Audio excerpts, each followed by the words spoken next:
स्वागत है आप सभी का अपने चैनल ऑनलाइन स्टडी 1.6 में। इस वीडियो में कक्षा 10 के प्रश्नावली 8.1 के प्रश्न संख्या 3 को हल करेंगे। प्रश्न संख्या 3 है, यदि साइन ए बराबर 3/4 तो कॉस ए और टेन ए का मान परिकलित कीजिए।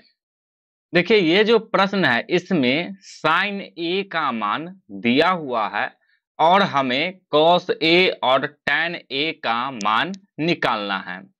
तो सबसे पहले प्रश्न में जो दिया हुआ है इसको लिखेंगे। तो इसके लिए लिखेंगे दिया है।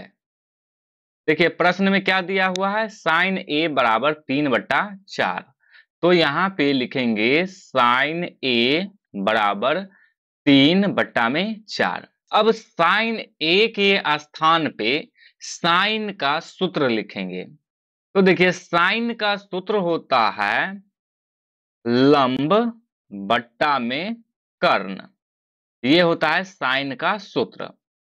बराबर कितना है, 3/4 है तो 3/4। अब देखिए, यहाँ पे बराबर के इस तरफ बट्टा के ऊपर लंब है और बराबर के इस तरफ बट्टा के ऊपर 3 है। तो इससे क्या स्पष्ट हो रहा है कि लंब का मान 3 है।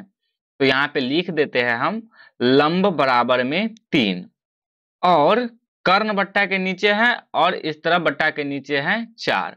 तो कर्ण का मान कितना हो जाएगा, कर्ण का मान हो जाएगा 4।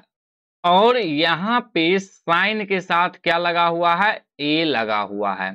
तो हमें किस कोण का उपयोग करना है, कोण ए का उपयोग करना है। तो पहले एक समकोण त्रिभुज बनाएंगे। तो ये समकोण त्रिभुज बना दिए हैं। इसमें सभी कोण का नाम दे देते हैं। इस कोण का नाम ए दे देते हैं, इस कोण का नाम बी और इस कोण का नाम दे देते हैं सी। हमें कोण ए का उपयोग करना है।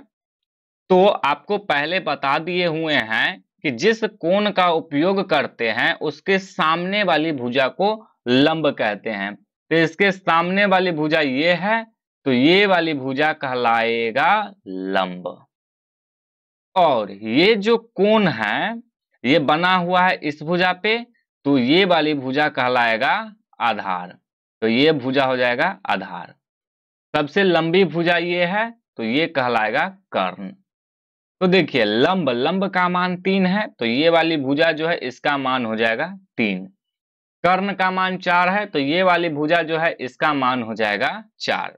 अब देखिए, ये जो समकोण त्रिभुज है इसमें दो भुजा का मान तो निकल गया, आ गया, लेकिन ये तीसरी भुजा का मान नहीं है।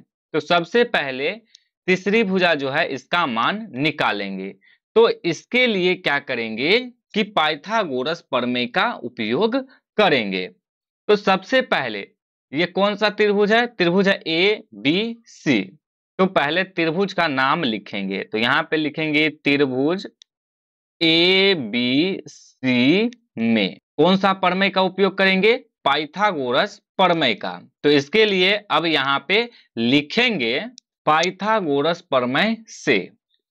और प्रश्न संख्या 2 में आपको बताए थे कि पाइथागोरस प्रमेय से आधार का सूत्र कैसे बनाते हैं।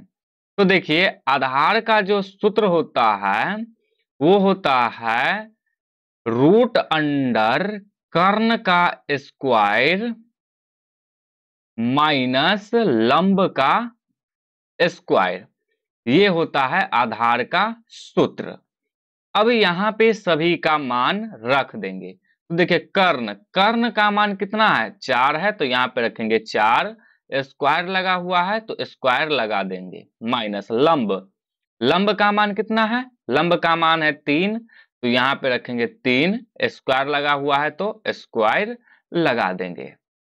अब 4 का स्क्वायर करेंगे तो 4 का स्क्वायर कितना होगा, 16 हो जाएगा, माइनस 3 का स्क्वायर करेंगे तो 3 तिया 9। अब 16 में से 9 को घटाएंगे। तो 16 में से 9 को घटाएंगे तो ये हो जाएगा 7। इस 7 को रूट से बाहर निकालेंगे तो क्या ये 7 रूट से बाहर निकलेगा, नहीं निकलेगा। यानी कि आधार जो है, इस आधार का मान आ गया रूट अंडर 7। तो ये वाली भुजा जो है इसका मान हो जाएगा √7। अब यहाँ पे समकोण त्रिभुज के सभी भुजा का मान निकल गया। अब हमको क्या निकालना है, cos A का मान। तो यहाँ पे निकाल देते हैं cos A का मान। तो देखिए cos का सूत्र होता है आधार बट्टा में कर्ण। तो यहाँ पे लिख देते हैं सूत्र को पहले, आधार बट्टा में कर्ण। और देखिए इसमें भी हमें किस कोण का उपयोग करना है, कोण A का उपयोग करना है। तो यहाँ पे आधार का मान कितना है, √7 है। तो यहाँ पे आधार के स्थान पे रख देंगे √7 बट्टा कर्ण। कर्ण का मान कितना है, 4 है। तो कर्ण के स्थान पे लिख देंगे 4।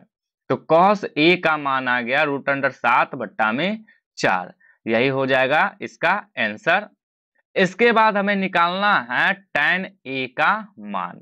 तो यहाँ पे लिखेंगे tan A बराबर, तो देखिए tan का सूत्र होता है लंब बट्टे में आधार।